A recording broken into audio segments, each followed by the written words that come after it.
Madam ये लो अपना chilli potato. अरे राजा तुम यहाँ कैसे? ओह, जब तुम हमारे घर से गए थे तो तुमने क्या बोला था कि मैं तो अपने भाई को पढ़ा लिखा के एडवोकेट बनाऊंगा। मुझे तो नहीं लगता कि तुम्हारा भाई कोई एडवोकेट बना होगा। हाँ, तुम जरूर चिली पोटैटो का ठेला लगाने लग गए हो और तुम्हारे भाई ने तुम्हारे लिए चिली पोटैटो का ठेला जरूर खुलवा दिया। चलो अच्छी बात है, कुछ तो कमा रहे होगे। अरे मैं ना तुम्हारे जैसे गरीबों को ना बहुत अच्छे से जानती हूँ। तुम्हारे बस का तो कुछ होता नहीं, अपनी लाइफ में कुछ बड़ा कर भी नहीं सकते, सिर्फ बड़ी बड़ी बातें कर सकते हो और बड़े बड़े सपने देख सकते हो, क्योंकि इतनी औकात नहीं है ना तुम्हारी कि कुछ बड़ा अपनी जिंदगी में कर सको। अच्छा एक बात बता, वैसे बन गया क्या तेरा भाई एडवोकेट? क्या ही फायदा एडवोकेट बनके? एडवोकेट बनके भी तो वो ठेले पे ऐसे चाउमीन और ये चिली पोटैटो ही तो बेच रहा होगा ना, और कुछ तो है नहीं तुम्हारे बस की। गरीब लोग। वैसे एक एडवाइस दूं, अपने भाई को ना बोल दो कि बड़े बड़े सपने देखना बंद कर दे और एडवोकेट के चक्कर में अपने पैसे ना बर्बाद करे, क्योंकि तुम्हारी इतनी औकात नहीं है कि तुम एडवोकेट बन सको। तुम जैसे गरीबों की ना कोई औकात नहीं होती है, और तुम्हारे लिए ना बस इतना ही काम बना है कि हमारे जैसे लोगों के तलवे चाटो।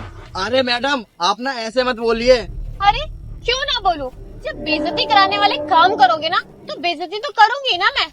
वैसे एक बात बोलूं, तुम जैसे गरीबों की ना कोई औकात नहीं होती बड़े बड़े सपने देखने की, फिर भी पता नहीं क्यों इतने बड़े बड़े सपने देख लेते हो, क्योंकि तुम्हारे बस का नहीं है इतने बड़े सपने पूरे करना, वो सिर्फ हमारे जैसे अमीर ही कर सकते हैं। वैसे तुझे एक बात बताऊं कि मैं ना आज बहुत बड़ी पोस्ट पे हूँ। चल छोड़, तुझे ये सब बताने का कोई फायदा नहीं है। एक बात बताऊं तुझे, मेरे घर में ना एक नौकर की जगह खाली है, तू आजा मेरे घर में काम करने के लिए, मैं बुरा नहीं मानूंगी। झाड़ू पोछा वगैरह कर दियो, और ये चाउमीन और ये चिली पोटैटो बेचने से तो ना काफी बेहतर काम होगा और कुछ ज्यादा पैसे भी कमा लेगा। बता दियो मुझे। अब ये बता कि तेरे कितने पैसे हुए? मैडम आपके ना 150 रुपए हो गए। 150 रुपए? ये ले पकड़। अरे मैडम ये तो 200 रुपए है। मैं एक काम करता हूँ, आपके तो 150 रुपए हुए है ना, मैं 50 रुपए आपको देने के लिए लेके आता हूँ, अभी रुक जाओ। अरे नहीं नहीं, कोई जरूरत नहीं है, ये सारे पैसे तू ही रख ले, टिप समझ के रख ले, तेरी और तेरे भाई की कुछ मदद हो जाएगी। Good morning sir. आइए बैठिए। Thank you sir. आपकी बात हुई थी ना डील के लिए हमारे, तो फिर उसी के लिए आई हूँ मैं, और ये हमारी कंपनी की फाइल है सर, आप एक बार चेक कर लीजिए। वो सब तो ठीक है, ये फाइल मैं चेक कर लूंगा। वैसे सीवी तुम्हारे घर में सब कैसे हैं? सर आप मेरा नाम कैसे जानते हैं? अरे शिवानी जी, मैं आपके घर पे सबको जानता हूँ, पापा मम्मी भाई बहन सबको। वैसे लगता है आपने मुझे पहचाना नहीं। आप उसको जानते हो जो आपके घर पे काम करता था, राजा? अच्छा वो राजा? सर वो हमारे यहाँ का नौकर था, झाड़ू पोछा वगैरह करता था हमारे घर में। आप उस फटीचर के बारे में क्यों पूछ रहे हैं सर? तो गरीब का इकलौता भाई हूँ, साहिल। क्या आप राजा के छोटे भाई साहिल हो? हाँ, मैं उसी गरीब राजा का भाई हूँ, साहिल।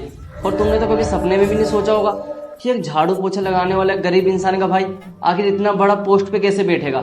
तुमने तो कभी सपने में भी नहीं सोचा होगा ना ये बात। अरे नहीं नहीं सर, ऐसी कोई बात नहीं है, बल्कि मुझे तो ये बात जान करके बहुत अच्छा लगा कि आप इस कंपनी के मालिक हो। क्या सच में तुम्हें अच्छा लगा? अरे तुम्हारे चेहरे से तो मुझे ऐसा कुछ भी नहीं लगता। और वो तुम ही थी ना जो कुछ दिन पहले मेरे भाई की बेइज्जती कर रहे थे। मेरे भाई ने ना सब कुछ बता दिया था। नहीं सर, वो तो बस। चुप करो तुम।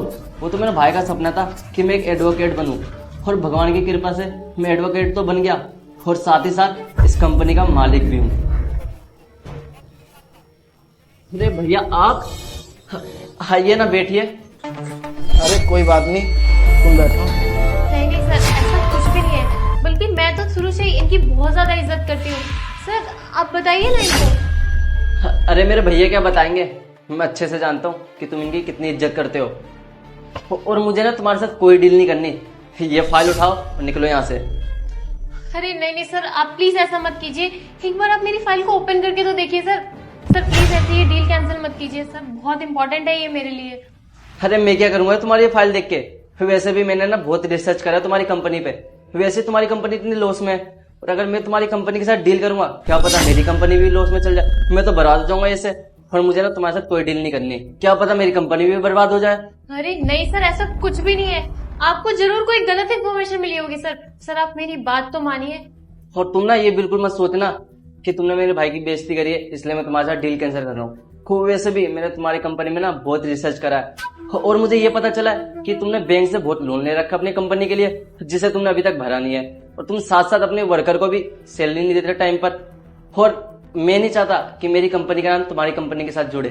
अगर ऐसा हो तो मेरी कंपनी की बहुत बर्बादी होगी। और जो तुमने ये बाप बेटी ने मिलकर ये ड्रामा कर रखा है ना कंपनी के साथ, अगर मैं चाहूँ ना FIR करवा के तुम दोनों को जेल भिजवा सकता हूँ। इसलिए मैं नहीं चाहता कि ये सब मैं करूँ, इसलिए तुम ये फाइल उठाओ और जा सकते हो मेरी कंपनी से। I am sorry sir, please मुझे माफ कर दीजिए sir, please try to understand. Raja sir please आप ही समझाइए, कुछ तो कहिए अपने भाई को, ऐसे डील कैंसिल मत करें।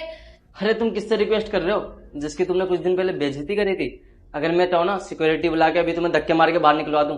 मैं तुमसे प्यार से बोल रहा हूँ, चले जाओ मेरी कंपनी से और मुझे ना तुम्हारे साथ कोई डील नहीं करनी। समझ में नहीं आता तुम्हें? Get out. और हाँ एक बात और, कभी भी किसी गरीब के ना गरीबी का मजाक नहीं उड़ाना चाहिए। वो गरीब होता है पर वो दिल से ना बहुत ज्यादा अमीर होता है। और सुनो मेरी बात, जिस काम से मेरा भाई इस मुकाम पे पहुंचा है वो काम ना मेरे लिए भगवान स्वरूप है, इसीलिए वो काम मैं कभी नहीं छोड़ सकता, क्योंकि उसी काम से मैंने अपने भाई को पढ़ा लिखा के आज इस मुकाम पे पहुंचाया है। तुमने ना उस दिन मेरे को गलत ही जज कर लिया था। Sorry sir. अरे शिवानी जी कोई फायदा नहीं है सॉरी मांगने का। You can go now.